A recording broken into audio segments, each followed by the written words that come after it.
Today we'll be solving May June 2024 paper 23. This is one of the more difficult and complicated questions that we've had up till date. So let's read the question and plan it accordingly. First of all, we have a 1D array called teams, which will contain the names of 10 football teams in a local league. And then we will have a 2D array called results, which will store for each item the total number of games won, games drawn, games lost, and points. So 4 of these. Then the position of any team's data is the same in both arrays. For example, the data in index 3 of results belong to the team in index 3 of the teams. So we have 10 teams here. This is from 1 to 10 and this is also from 1 to 10 not played. So the question is saying that you have a 1D array called team names and then you have a 2D array called results. This is literally how you have your tables of UEFA League and English Premier League, etc. So the same thing applies here. What we have to do, we have the games won, drawn, lost, and then the total points for each team. So the part here says that the position is the same in both arrays. Simply means that if we look at the third index Barca in teams, then the third row of results would contain the relevant stats of Barca. Same for Milan, same for City, same for Madrid. Okay, then the array data will be used to find the current leader of the league. The variable played stores the number of games played by each team, and each team plays the same number of games, which is quite obvious. So that means if there are, let's say, a total of 18 played matches, then any combination of won, drawn, lost should become equal to 18. Then if the played is 16, then any combination of these numbers when added together should form 16. Allow the number of games played to be input and stored with the maximum of 18 games. Okay, we have an upper bound of 18. And first of all, we need to validate that as well. So until and unless the value is not between 0 and 18, we will not proceed. So this will be the validation part. That means we will use a conditional loop here. Allow the names of the teams to be input and stored. So this will be, we have 10 teams. So this will be done 10 times. Allows the number of games won, drawn, and lost to be input and stored for each team. Okay. So as you can see, we have 4 stats here: won, drawn, lost, points. So we can simply imagine that there would be 4 columns to this 2D array, although they did not specify that, but they did tell us that there would be 10 teams in this league. So it's very self-explanatory that if they have 4 stats, then there would be 4 columns, one for won, drawn, lost, and points. Allow the number of games won to be input. Okay, so now we have to input these 3 stats as well: won, drawn, and lost, and we need to make sure that they are equal to games played, which would be inputted by the user as well earlier, which would not be more than 18. Then we calculate and store the number of points for each team using 3 points for a win, 1 point for a draw, and no points for a loss. Let's say if this team won 3, so 3 into 3 plus 7 into 1 plus 5 into 0, and this will get you your total points. Then we sort the array of results into the descending order. So we'll come back to this in a bit. First, let's get done with this part. So the most important part is that we have to be validating all of this stuff or making sure that the user does not input a correct value. So validating and storing total matches played, whatever you want to comment, it should be descriptive. So repeat until. So the variable that we're saving the number of matches played is in the variable called played. Until played P capital is greater than 0 and played is less than equal to 18. So until that, input total matches played and then we input that into played. So as long as the number of matches played is not within this range, you will keep on inputting the same thing over and over again. Then in the next part, they're saying that allow the name of the teams to be input and stored. So they are going to be 10 teams that is given to us in the start. So this is a fixed number. We can just run the loop 10 times and we can ask the user to input a team name and save that in the array teams. So saving team names for I 1 to 10, next I, output enter team name, and we input that into teams index I.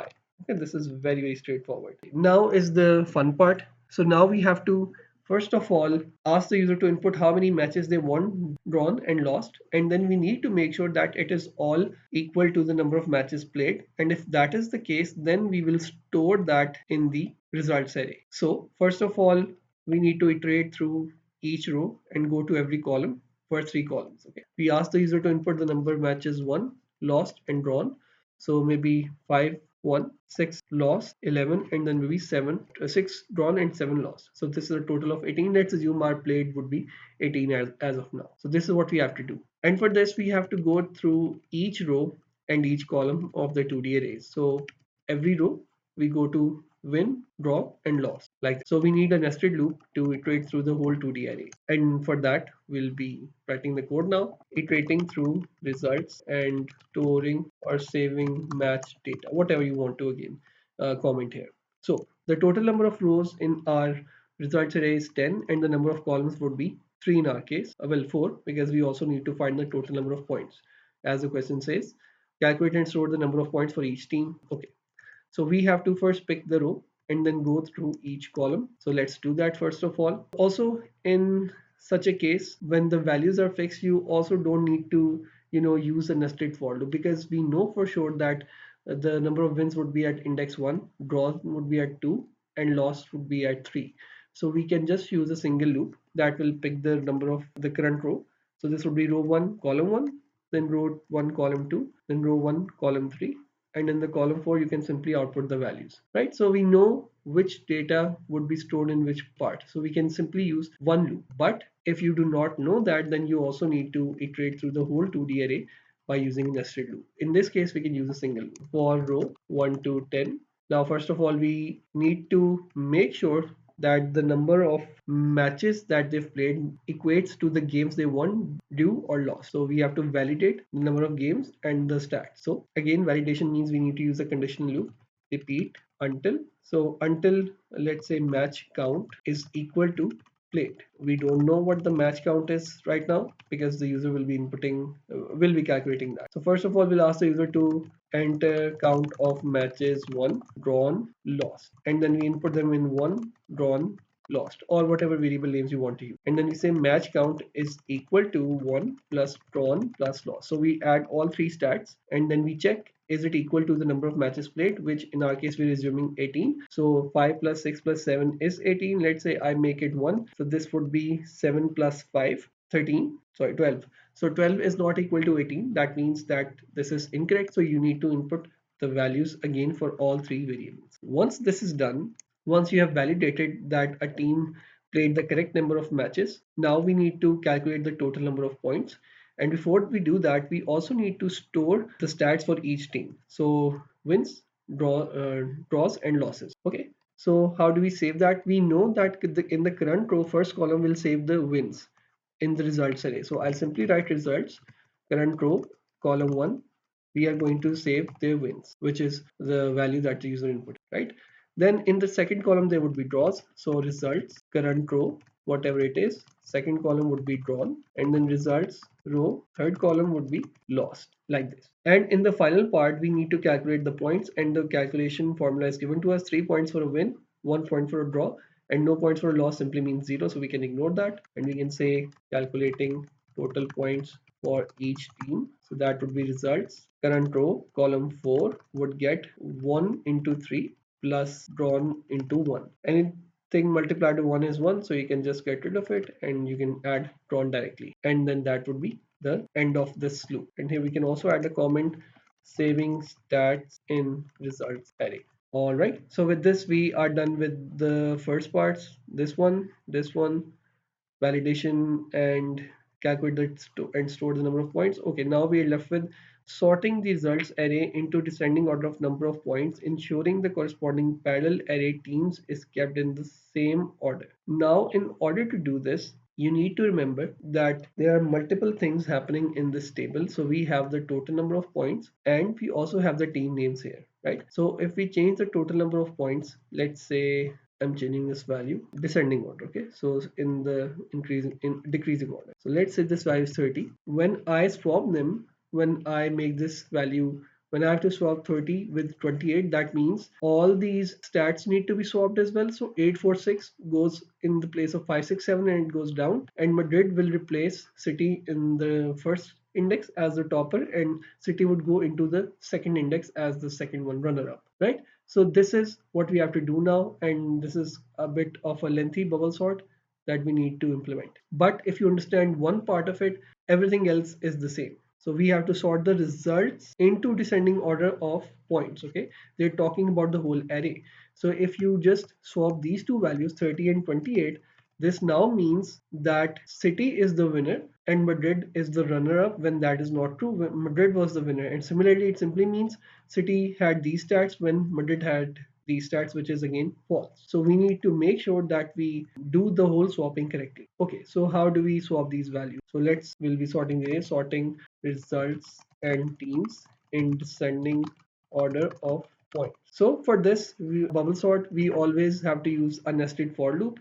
So the nested for loop would run from I or from rows 1 to 10 and from columns 1 to 4. Or if you want, we can use an efficient bubble sort here as well, which will make sure that the values will only be swapped, or the would only be sorted as long as the array remains unsorted. As soon as the array becomes sorted, the loop should end, the algorithm should stop. But for this, at this level, O level, you don't get any extra credit for writing a smart bubble sort. You get full marks for naive as well. So let's write the naive one, because this question is going to get a bit tricky now. So for rows, or for row 1 to 10, for columns, not columns, well, let's keep it I and j, for I 1 to 10 and for j 1 to 9. Okay, why is this 9? Because we will be using this j in the inner loop index to compare the values. So when I say results I comma 4 is less than results I comma, so I plus 1 comma 4, what's happening here is I'm checking the value of the row j. So the row j is, let's say we're at 9, and I'm checking the points at row 9. So maybe these are 49 points.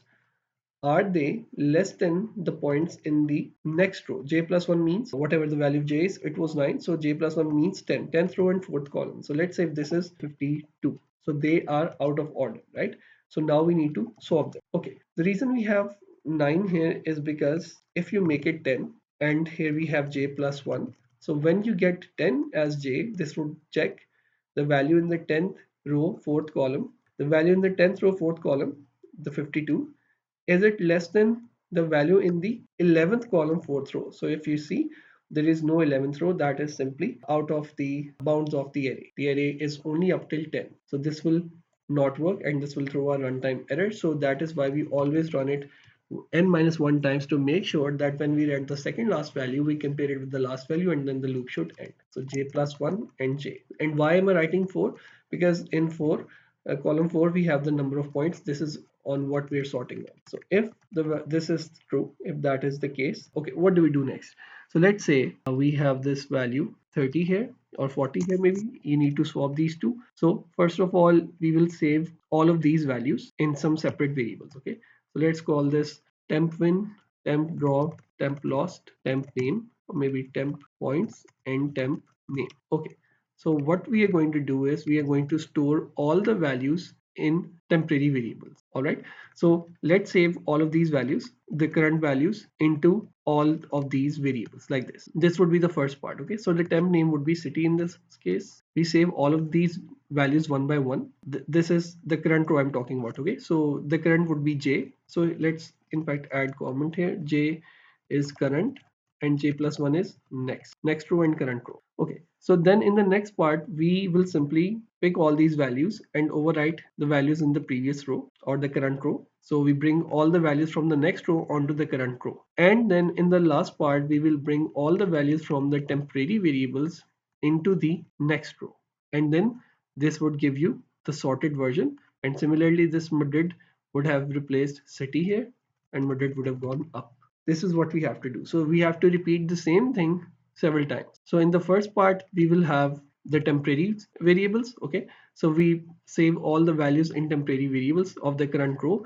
We bring all the values from the next row onto the current row, and in the final step, we bring all the temporary values into the next row to finally have them in the correct place. Okay, so let's save these values. Temp1 is going to get results row j comma 1. So again, we are getting the values in the current row, these values. Then temp draw results the current row column 2. Then temp lost results j column 3. So again, we're at, let's say, row 1. So we are just saving all these values. Then temp points results j column 4. This would get us the points.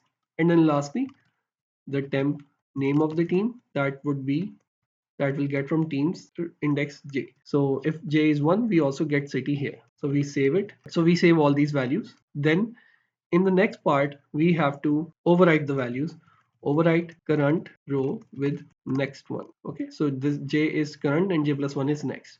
So we are going to overwrite all these values that we saw before. So we are going to overwrite again. We saved all of these values in different arrays like this. Now we will bring the values from the next row onto the current row like this. So they both would contain the same values. Again, we are bringing the values from the next row onto the current row. So current row would be results j comma 1 would get results j plus 1 comma 1. Okay, what does this mean? So j is the current row and j plus 1 is the next row. So what we're saying here is that bring the value from the next row of the first column onto the first column of the next row. So 8 will replicate it here. So this 8 will go here. Then I'm saying for column 2 do the same thing. So for column 2 do the same thing. So bring the second from the second row, second column, bring this value onto the first row, second column. So this 4 would be replicated here. So then results, third column, and then bring the values from the next row onto the third column. Again, second row, third column we have 6, bring the value in the current row, third column. So this 6 would be copied here. And we keep on doing the same thing for the points as well.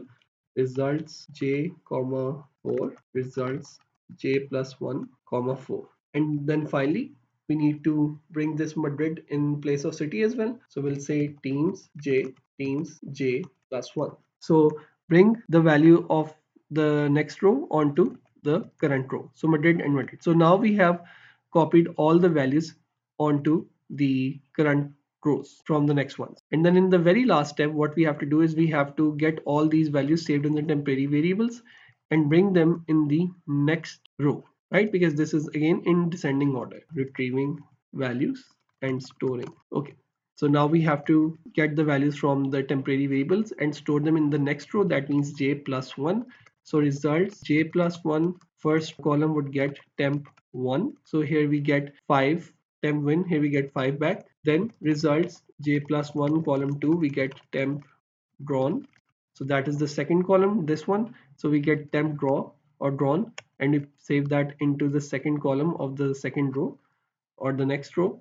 So we're simply as we're calling it. Then results j plus 1 column 3, we get temp lost. So we bring the value of temp lost 7 onto the second row. Then we do the same thing, j plus 1 index 4 temp points. So we bring these points and we save them in the next row or the second row, as we're looking at number 2 right now, the row number 2. And finally we need to bring back the team name as well. So team name we had saved was city here, we didn't add it.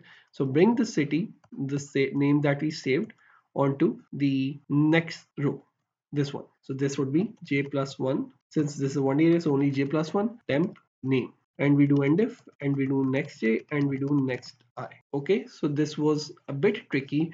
If you do not understand it, you have to draw it on a piece of paper, just trace it properly and it will make sense to you. The only confusing part is j and j plus 1. So the best way to learn it is by plugging in values. Put j as, let's say, 2, so this becomes 3 and 3 and then becomes 4, and then you can trace the values from the algorithm by drawing a dummy array like I've drawn here. Okay, now in the last part they're saying determine how many teams have the highest number of points. Okay, so once we've sorted the array, there would be multiple winners. Let's say there are multiple teams with 40 points and we need to count how many teams won. So let's say we have 3 teams here, right? So what we'll assume is that in the first index we will have a team with the highest number of points. So we save that and then we compare how many other teams in the array have the same number of points. So we need to simply run a loop, right? And we only need to run the loop on the column 4. So we only need a single loop. Again, we are going to pick the first value and then we are going to compare it with all the values in the points column to check how many values match the highest number of points, counting all winners. So for top, we set the results to first row, fourth column. Again, we are assuming, well, not assuming since the array is sorted, so we know for sure that the first row, fourth column would contain the winner with the team with the highest number of points. And we are setting the top count to 0. That means we do not know how many teams will be sharing the victory together. Okay, now we'll find teams with find multiple winner teams maybe. Okay, so teams with the same number of highest points. So we have a loop for, let's say, z1 to 10. Why 10? Because 10 is the number of teams in the whole array and we go one by one. We check, is the, let's say, the second index equal to 40? If that is true, then add 1. If it is equal to 40, add 1. So we will have 3 winners, and after that there is going to be no other winner, so a total of 3 would be outputted. So we can start this loop from 2 because we already know that the highest points are saved at index 1, or even if you start from 1, that is totally fine. So we check if results, call this row instead of z, if results current row comma column number is 4, that is where the points are stored, if it is equal to the top. So top for now stores 40, I believe. Yes. So if the second row column 4 is equal to 40 as it is, then we need to increment the count by 1. So top ct is equal to top counter plus 1. This is my count, and then I end if, and then I do next row, and then I output count of teams with highest points, comma, top count.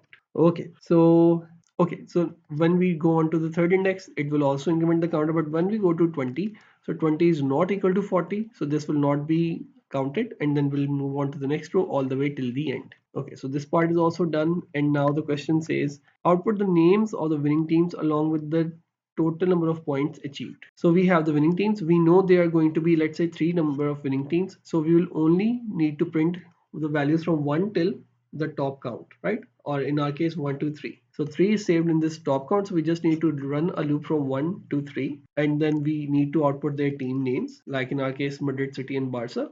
And we also need to output their number of points, which would be, essentially the same. So we can simply say outputting winners, or we can also output the highest points here. Highest points were comma top. Okay, so that was 40, so I just output highest points were 40, and we can simply output the names now because we don't need to output all the points individually. We don't have to output 43 times because it's understood that these are the winners with common number of points. So simply we run a loop for row 1 to top ct, so that is the number of winners that we have, and we output team name comma team index row. So we go from row 1, row 2, row 3, and we output these 3 names. And then we do next row, and that's it. So in this program, we validated the number of matches played, then we inputted the number of teams, then we validated if all the stats are equal to the number of matches played. We saved them in the relevant columns in the array of the results